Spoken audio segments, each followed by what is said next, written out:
Greetings, folks. This is James Udell with Amazing Bass and Beginner Basics. So listen, in this lesson, I want to talk about tuning your bass, okay? And what I mean by tuning it, I don't mean like when you get some new strings and you just tune it one time. You have to make sure your strings are in tune every time you play it. There's a lot of elements that can do things to your instrument when it's exposed, even when it's inside. When the temperature changes, the tuning can change. Some basses sustain their tuning better than others. So it's always good to have a portable tuner like this. Some have little tuner boxes they can plug into. Some have tuners on their amps. I have a little Roland amp and it has a tuner on it, which I barely use because I have this and I can do it without an amp, right? I just clip it on my bass like that, turn it on, and then it tells me what key I'm in. Well, that's a F sharp, yeah. So get yourself some kind of tuner to tune your bass. I will say this too, before I had a tuner, I was using my sister's keyboard when I first picked up the bass to tune it. So I got used to understanding what key it was always tuned in. I just went to the keyboard, hit my G. I started with my bottom string and went up, G, D, A, E. And I still tune going up, but I do it chromatically now. And I'm sorry, not chromatic, harmonically. When you make the bell sound, that's a harmonic on the bass.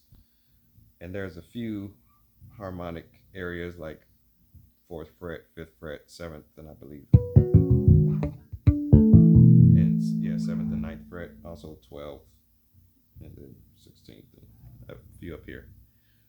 If your neck is pretty straight and things are set pretty right, then they should all be somewhat clear.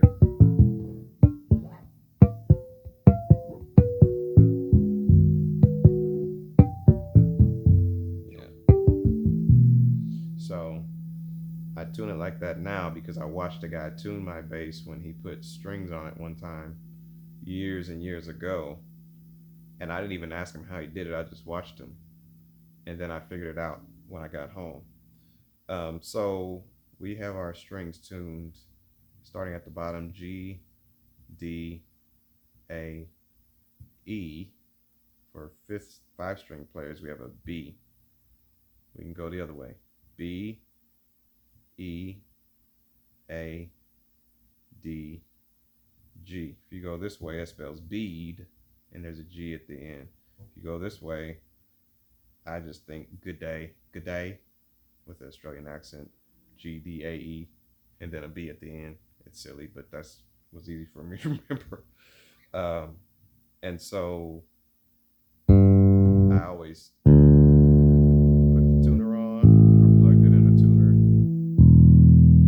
and would tune like that. Well, the harmonics, the benefit to the harmonics is the note rings longer.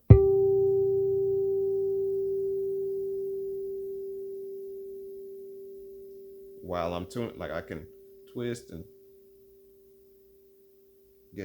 usually get it tuned 1 or 2 strikes. And if it's off, I do what I need to do without doing all this. I just let it ring, okay? So the harmonics are at the 5th fret, meaning the same note that my bass is tuned to, so on my G string, that my string is tuned to, that's the same note, it's just higher, but on the tuner it's gonna say the note, right? It's gonna say G. Or if I'm flat, I need to tighten it. If I'm loose, and if I'm sharp, I need to loosen it. So G, D,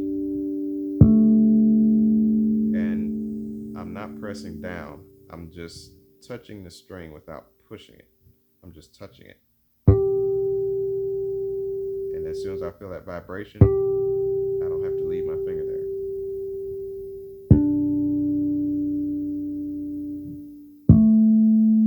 And because it is a bell sound, it vibrates longer. I want to make sure my other strings are muted as much as possible. So I usually mute other strings with one finger when I do it, and just let the tip of my finger stop at the string above it.